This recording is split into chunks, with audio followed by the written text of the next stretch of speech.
How's it going? My name is Scarlet, and welcome back to a brand new video. Today, guys, we're taking a look at some stuff, so grab yourself a beverage. Let's get started right away. First things first, we have some rumors. This one comes to us from 4chan. This was shared to me by our boy Cam Tendo. You guys can check him out on YouTube. Do actually go check him out. Give him some love. Let's get that man to 1,000 subscribers. But let's get into the actual rumors. So this is on 4chan, so remember, this is all speculation. You can't, really trust any of this stuff 100%. But here's what the person says. Quoxley becomes water fighting. Sprigatito becomes grass dark. And Fuecoco becomes fire ghost. So this is kind of just repeating the same information we've heard already from a million different people. Nothing brand new there. But it says the region's name is Vios, or Valos, which actually just sounds like Kalos, but you change the K to a V. No cap. That's all you've done there. Valos, Kalos, Kanto, Banto. Suck my dick. Wow, no, I shouldn't say that.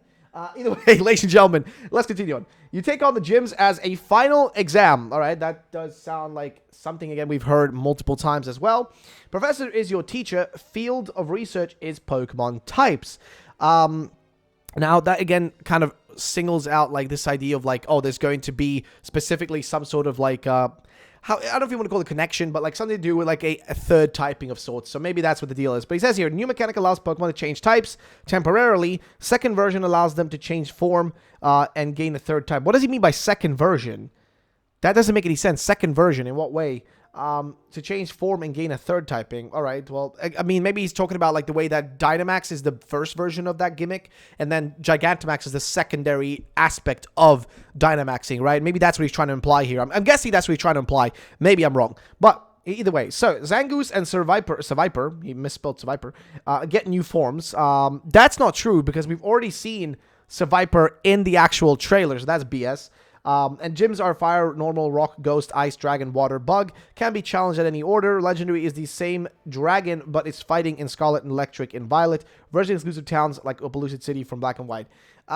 Again, false. Literally, you make it fake by just including the idea of there being a Seviper in there. So that's that rumor. For anybody that didn't want to hear about it, I had a few people mention it to me, so I thought I'd cover it. Next up is this one right here. This guy says, real info. One legendary is based on an Ibex and 2 different colored horns. The other legendary is a horse that changes colors, literally like the scene in Wizard of Oz. That just doesn't, I don't know. Every legendary ever made is in the game with puzzles like Black and White Trio. Now, that's unlikely, okay? I'm going to make this very clear. Pokemon is inherently lazy, okay?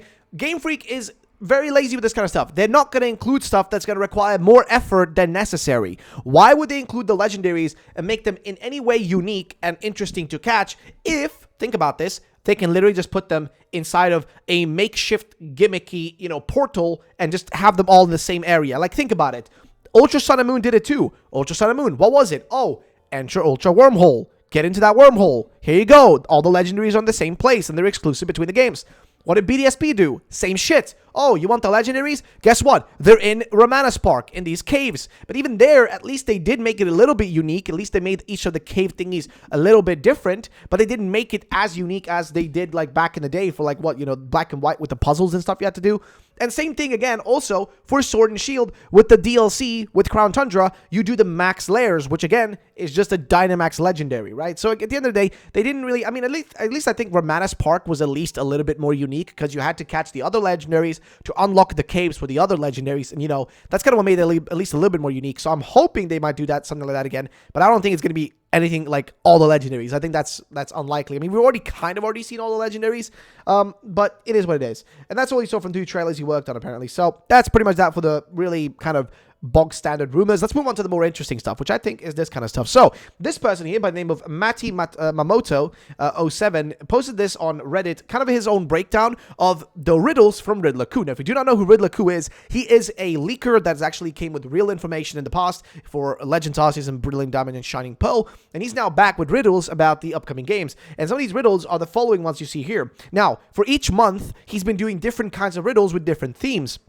that relate to different parts of the upcoming Scarlet Violet games. And the April theme was the one that was a bit confusing, but here's what this person has kind of figured out. The theme for April is the mascot legendaries for Scarlet and Violet. First, we try to join the numbers from 0 to 9 in this picture. Ku said they are editable terms, so we need to replace each of them with a different word or meaning. So 0 equals puppy, which is real info confirmed. And that's if you look at the image here that he posted, which is the top part there, it says puppy, which is real info confirmed. Then he says, 26th or 26, referring to the next mascot legendary, as the previous mascot, including DLC, amounts to 26 legendaries. So the Scarlet Violet legendary is going to be the 26th legendary. Still unsure if Ku is only revealing one mascot legendary or both of them. True point. Or it is the same legendary, but it has two different forms, right? That's always a possibility, right? Keep that in mind. Always a possibility. So, we continue on though. Either way, so the Scarlet Violet legendary is going to be 26 legendary. Still unsure if this is, I think it's going to be a singular one. A singular legendary that's going to be able to split two ways. Either way, number 9, referring to Gen 9. Red hair, Scarlet. Purple, Iris, Violet. Titan. Still unsure but in March, Ku wrote Titan. And then the, 3 types, which is interesting, because Titan, I think, is actually the code name for these games. I could be wrong, but I think Titan is the code name for Scarlet and Violet. I think that's the code name of these games. But also, he did write Titan, and then to 3 lines, and then if you kind of translated the words he wrote in Chinese, if you translate it, it literally translates to 3 types, literally as in 3 typed Pokemon. Either way, biological daughter of Game Freak, referring to Game Freak's baby or creation, which is Pokemon. Pseudo-legendary, this one is tricky. Garchomp may represent the typing Dragon Ground, which may be the typing of one of the legendaries. And then legendary, Zekrom's typing is Dragon Electric, so could be the typing of another legendary. The gears, which you can see in the image. The gears, specifically the ones on the top here, he says, seem to be the key. Typings, referring to how the gear reveals the additional typing that the mascot will have. Joining all the words and sentences together. Real info confirmed for the mascot legendaries in Gen 9 Scarlet and Violet. 3-type Pokemon with ground electric dragon, fighting electric dragon typing. Still unsure if this is the correct way to interpret this. That's an interesting theory of the way, an interesting way to interpret this. If it is a 3-typed Pokemon, if the legendaries, the Titan, whatever you want to call it, is got 3 typings, that's insane. But on top of that, look at the typings. One is ground electric dragon, one is fighting electric dragon. The electric one seems to fit more with the futuristic theme, which we've been talking about in the past few videos, that these games, Scarlet and Violet, may be based on the past and the future, right? Kind of based on those two, things, right? One is based on the more traditional ways, and one is based on innovation and progress, right? Progress versus tradition, so to say. And one of these literally electric, the other one is fighting. The fighting one being from the past, you know what I mean? Where you had to use, your own fighting skills to survive, right? Even if you think about back in the day, you had to use swords and fists and whatever to fight. Whereas nowadays, you use guns, you use, technology, right? To fight battles, so to say, if you want to call it that. It's not really battles, it's just, stuff. But my point is, it kind of fits into the theme, so to say. But either way, he says he's still unsure if this is how to interpret it. But yeah, Hisuian starters in Legends Arceus typing matched. And then, which is, by the way, this is a thing he posted for back in the day, right up there. You can see he posted a post from Pokemon Masters, this one right here, the top picture with Ethan and the characters and stuff. Basically, there he included the gears on the top, and those matched the typings that those Pokemon, the Decidueye, Typhlosion, Samurott, the typings they got in their Legends Arceus forms, right? The Hisuian forms. It matched with that. They specifically matched with that, which is basically just a way to tell us that, yeah, he's done this kind of stuff before. So I think if we connect all the dots, maybe we are getting two legendaries, or a same legendary, a singular one, that has 2 different versions of itself, a future version and a past version of itself, that then if you combine those, if you think about it, they are originally one Pokemon, but it's 2 different time frames of that Pokemon, right? And then it would make sense that one version used to have a fighting type, and one version has electric type.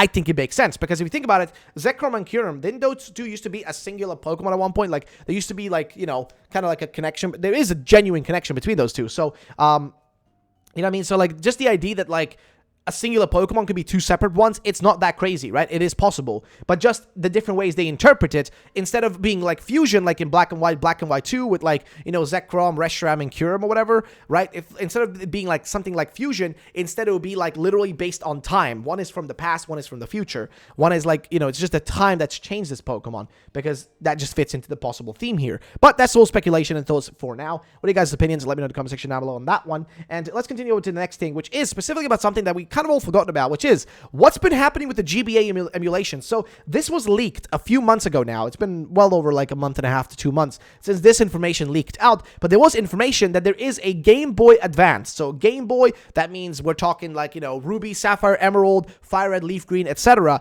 There was an emulator leaked for that for the Nintendo Switch Online. So here's what this guy says. Nintendo's likely June Direct, which there will definitely be a June Direct for Nintendo, most likely, will quite possibly could announce the Game Boy, Game Boy Color, and Game Boy Advanced emulation for Nintendo Switch Online that leaked last month. If it does, I'd expect any Pokemon Presents, although not necessarily a trailer, to be after this, so that the Pokemon titles for the emulation service can be announced by the Pokemon company themselves.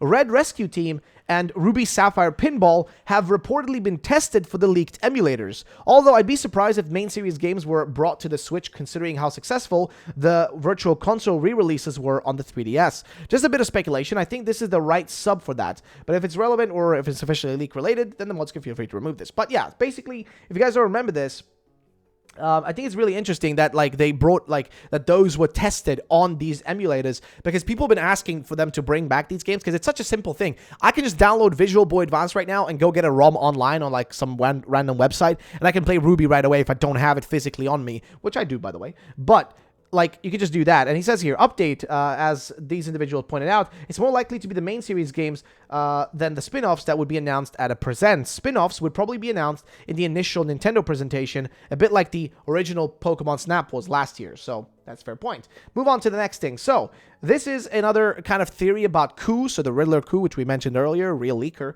Some of the theories and thoughts about like what his riddle might be here. Most recent riddle, which has something to do with legendaries and transportation. So Cou's riddles might be more broad than we thought. What if the legendaries have vehicle/transportation motif? Okay, well, I really don't like Coup. I'm entitled to my own opinion. Whatever. I do like Coup personally. Me, Ruffle Rowlet. This guy doesn't. I do want to discuss the riddle he did this month for the legendaries. Now, the legendaries typings have been hinted to be in Dragon Fighting and Dragon Electric. This might help us indicate a motif. Obviously, there will be the whole past and future motif, but maybe there is more to it. Transport could play a role in design aspects of the Pokemon. The Chariot being an obvious hint, maybe the Violet or Grape legendary has wheels like a Chariot that allows it to have more speed in battle. This fits with Dragon Fighting, as I can't see why it would be electric out of speed. Fighting will fit the idea that chariots were more often a dangerous event. Fighting could also hint towards the past as martial arts, something typically associated with the typing. I've seen so it says here, I've seen old-fashioned compared to modern tech. This leads me to the Dragon Electric. While it's easy to link the type with tech and futuristic stuff, maybe it can also represent progress, as the modern use of electricity was made has made humans and their progress with energy and and efficiency more. Just kind of fits there. Maybe this legendary is a flying vehicle of some sort, like a bullet train, to also link it with speed and transport. Again, Ku said the two legendary function the same way. So interpret this as one legend with two forms depending on the game. Transport has evolved over time, but also has been kept the same, with people still using older means for transportation. I feel the motif of transport could work for both legends if they end up being one Pokemon. Honestly, I have no clue what the riddle for that image is about. Apparently, no one has really figured it out. He didn't say that nobody's figured it out. He did say that nobody has 100% figured it out, but some people have at least a little bit of an inkling of where it's going. So that's the way I interpret it. But ladies and gentlemen, that's pretty much it for this video. That's just the stuff. And for that last theory, I don't think they'd base it on a straight-up bullet train. If you think about all the legendaries, they are more based on mythological creatures of some form or shape, usually. And there's a reason for that, right? It's because they need to fit into that guise of, a legendary needs to be more mythological and whatever. But they can use aspects from, certain things to fit into the theme of them. I think, as we mentioned, these might be three-type legendaries. Like, legendaries have three typings on them. One is more futuristic, one is more traditional, right? Just kind of to fit into that. With the typings, with the theme, and the design of them, one of them might be just having, kind of like Mewtwo, armored Mewtwo, right? With its armored stuff on it. Maybe something more like that. Or one of them just looks a little bit more old-school design, which the other one just looks a bit more sleek and clean in design, whatever. But my point is, it could be something like that. I mean, even look at, Solgaleo and Lunala. They're technically the same Pokemon originally. They just split off, They just split off into two directions there. So just keep that in mind. But ladies and gentlemen, that's going to be the end of the video, guys. If you did enjoy, drop a like down below. Make sure to subscribe, and I will see you all in the next video. Peace out, and bye-bye, ladies and gentlemen.